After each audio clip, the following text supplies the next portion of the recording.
Vegetable দিয়ে তৈরি এই চিকেন হটডগের রেসিপি বানানো যেমন সহজ, খেতেও কিন্তু অপূর্ব হয়।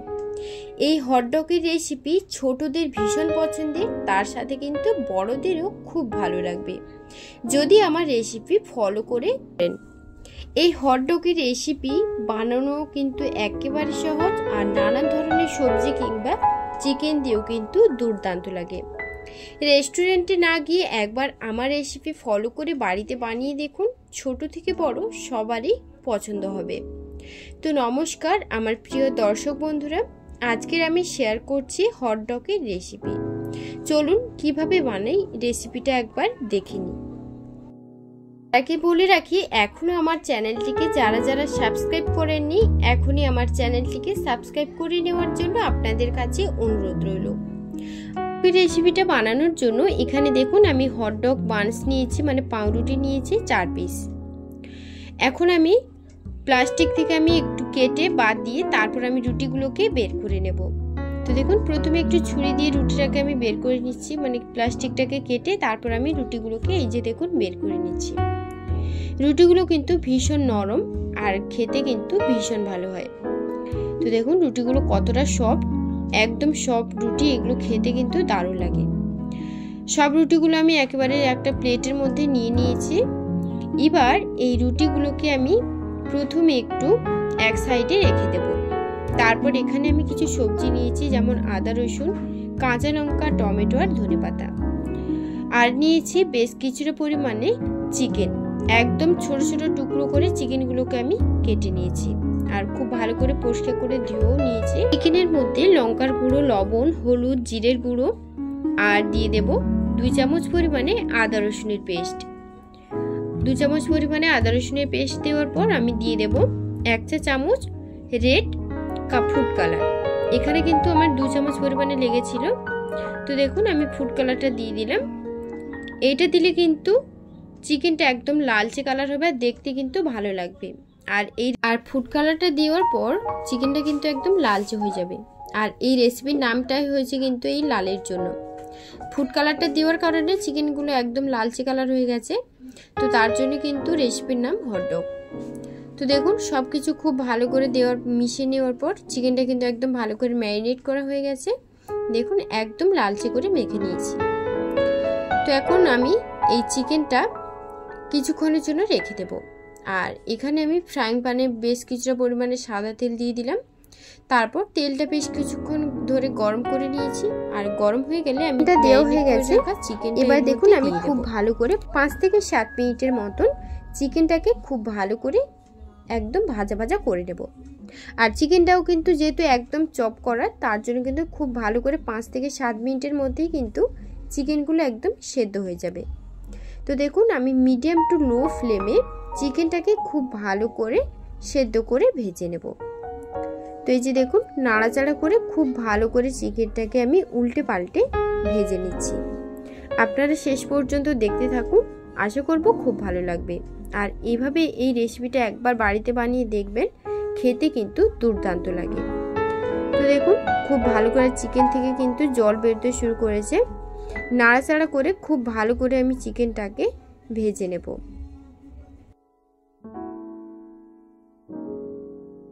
এই যে 5 থেকে 7 মিনিটের মতন আমি খুব ভালো করে চিকেনটাকে ভেজে নিয়েছি। আর দেখুন চিকেনগুলো কিন্তু একদম লাল লাল করে ভাজা হচ্ছে। এখন আমি একটা বোলের মধ্যে চিকেনগুলোকে তুলে নেব। তো দেখুন আমি চিকেনগুলোকে একটা বোলের মধ্যে নিয়ে নিচ্ছি।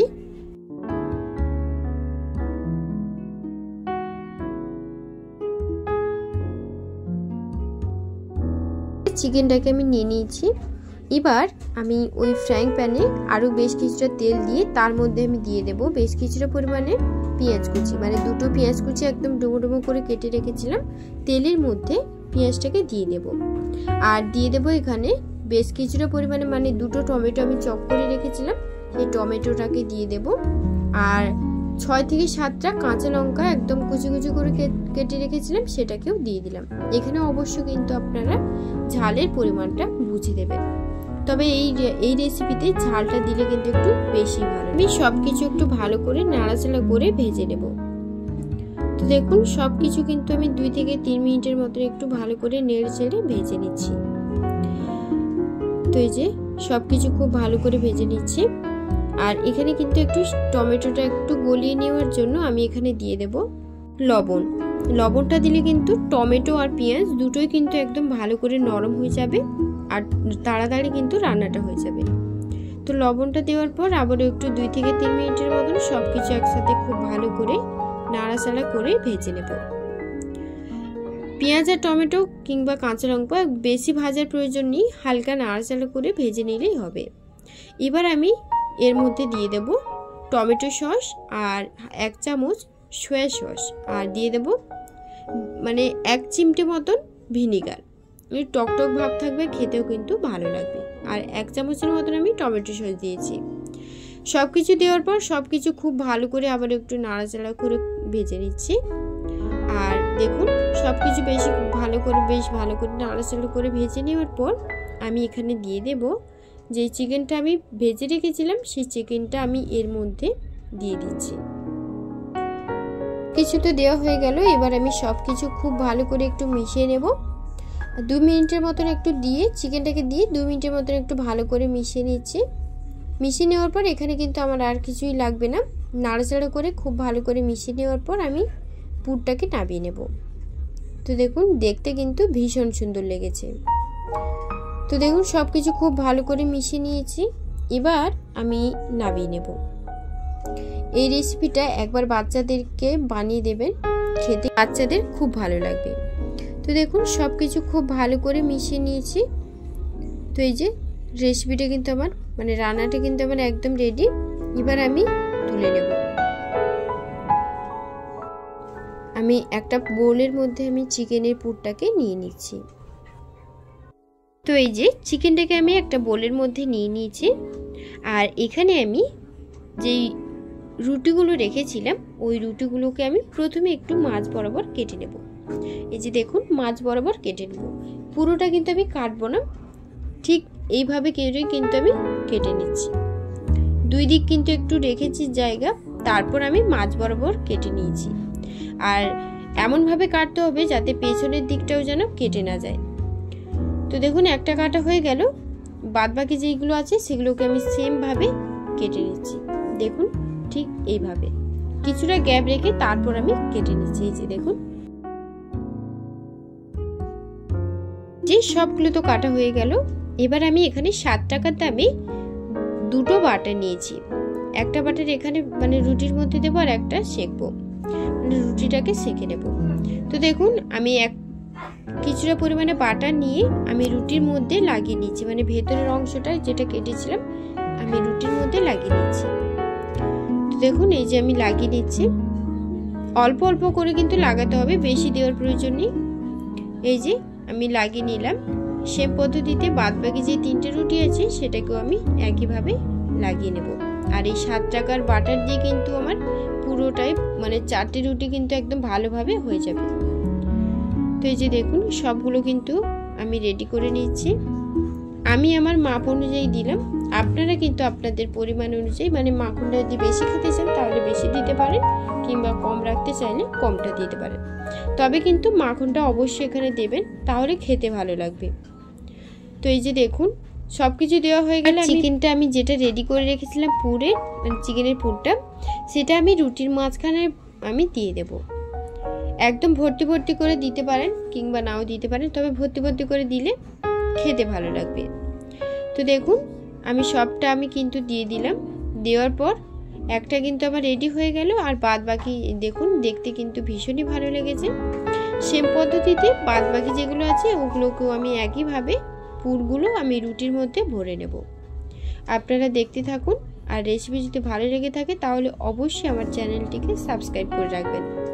এবং যদি ভালো লেগে থাকে তাহলে বাড়িতে একবার অবশ্যই ট্রাই করে নিজে খাবেন এবং বাচ্চাদের খাইয়ে দেখবেন, ভীষণ ভালো লাগবে। তো দেখুন আমি পরপর করে সবগুলো পুর আমি রুটির মধ্যে ভরে নিচ্ছি।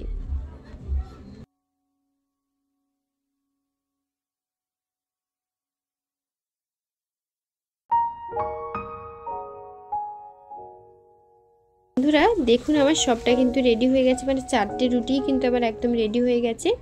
আর দেখতে কিন্তু দারুণ লাগছে। তো এখন আমি ফ্রাইং প্যানে, ওই একই ফ্রাইং প্যানে মানে যেটাতে আমি চিকেনটা রেডি করেছিলাম, ওই একই ফ্রাইং প্যানে আমি দিয়ে দিলাম বেশ কিছুটা বাটারটা দেওয়ার পর পুরো তাওয়ার মধ্যে আমি একটু ঘুরিয়ে নিচ্ছি। এতে দেখুন তাওয়াটা বসিয়ে দিয়ে এবার আমি রেডি করে রাখার পাউরুটিগুলো তাওয়ার মধ্যে বসিয়ে দেব। রুটি দেওয়ার পর আমি আরও একটা রুটি এর মধ্যে দিয়ে দিচ্ছি। যেহেতু তাওয়াটা একটু ছোট, তার জন্য কিন্তু আমি 4টে রুটি একেবারেই হবে না, তার জন্য আমি দুটো রুটি করে আমি ভেজে নিচ্ছি। এক পিঠ আমি মানে দুটো রুটি দেওয়ার পর এক পিঠ 1 থেকে 1.5 মিনিটের মতন খুব ভালো করে ভেজে নেব। মানে একদম মানে পুড়ে যাবে ঠিক ওইভাবে ভাজার দরকার নেই, একটু হালকা লালচে ব্রাউন করে থাকলে হবে।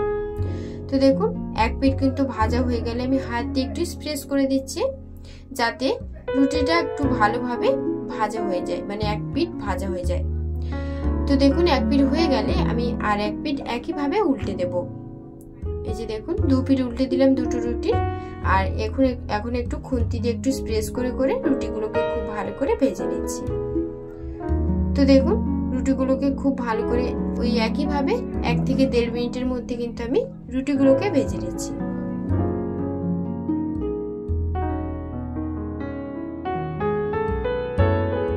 আমার রুটিটা সেঁকা হয়ে গেছে, এখন একটা পাত্রের মধ্যে নিয়ে নিয়েছি। আর সেম পদ্ধতিতে আরো একবার যে দুটো রুটি ছিল সেই দুটো রুটি আমি একইভাবে ভেজে নেব। প্রথমে আমি বাটারটা দিয়ে তাওয়ার মধ্যে ছড়িয়ে দিয়ে তারপর আমি যে দুটি রুটি ছিল সেই দুটো রুটি আমি তাওয়ার মধ্যে দিয়ে দিচ্ছি। তো এই যে দেখুন তাওয়ার মধ্যে দিয়ে দিচ্ছি। তো এই যে তাওয়ার মধ্যে দুটো রুটি দিয়ে দিলাম, দেওয়ার পর একটু স্প্রেস করে করে আমি রুটিগুলোকে ভেজে নেব। এভাবে একটু স্প্রেস করে দিলে মানে রুটিগুলো একটু ভালোভাবে সেঁকা হয়ে যায়। তো এই যে দেখুন ঠিক এইভাবে কিন্তু রুটিগুলোকে ভাজতে হবে, এর থেকে বেশি কিন্তু লালচে কিংবা ব্রাউন কালার করে ভাজা যাবে না। এইভাবে করলে রুটিটা ভালো লাগবে। তো রুটিটা আমার ভাজা হয়ে গেছে, এখন আমি তুলে নেব। তো দেখুন রুটিটা দেখতে কতটা সুন্দর লেগেছে। আপনারা অবশ্যই একবার এইভাবে বানিয়ে দেখবেন, এইভাবে বানিয়ে দেখবেন। কিংবা এই চিকেন ছাড়াও কিন্তু যে কোনো সবজি মানে নানান ধরনের যে কোনো সবজিতেও কিন্তু এই রেসিপিটা বানানো যায়, তবে চিকেন দিলে একটু বেশি ভালো লাগে খেতে। তো এখন আমি দেখতে ভালো লাগার জন্য কিংবা খেতে ভালো লাগার জন্য একটু ওপর দিয়ে মেয়োনিজ আর একটু টমেটো সস দিয়ে দেবো। কাছে মেয়োনিজ না থাকলে শুধু টমেটো সস দিয়েও কিন্তু করতে পারেন, তবে এই হটডগের রেসিপিতে মেয়োনিজ আর টমেটো সস দুটোই কিন্তু ভালো লাগবে খেতে। দেখুন টমেটো সস আর মেয়োনিজ দিতে দেখতে কতটা সুন্দর লেগেছে। এইভাবে আপনারা অবশ্যই একবার বাড়িতে বানিয়ে দেখবেন, দুর্দান্ত স্বাদ হয় খেতে। আর বাচ্চাদের তো ভীষণ পছন্দের একটা রেসিপি আপনাদের সাথে শেয়ার করছি। রেসিপি কেমন লাগলো অবশ্যই কিন্তু কমেন্টে জানাবেন এবং খেয়ে জানাবেন যে কেমন লাগলো। বাড়িতে বানালে অবশ্যই কমেন্টে জানাবেন। তো দেখুন টমেটো সস আর মেয়োনিজ দেওয়ার পর একটু ওপর দিয়ে ধনেপাতা কুচিও ছড়িয়ে দিলাম দেখতে ভালো লাগার জন্য। তো এখন কিন্তু হটডগের রেসিপিটা আমার একদম কমপ্লিট। রেসিপিটা কেমন লাগলো দেখতে সেটাও কিন্তু অবশ্যই কমেন্টে জানাবেন। এবং রেসিপি যদি ভালো লেগে থাকে তাহলে বাড়িতে অবশ্যই ট্রাই করবেন এবং লাইক কমেন্ট শেয়ার করতে একদমই ভুলবেন না।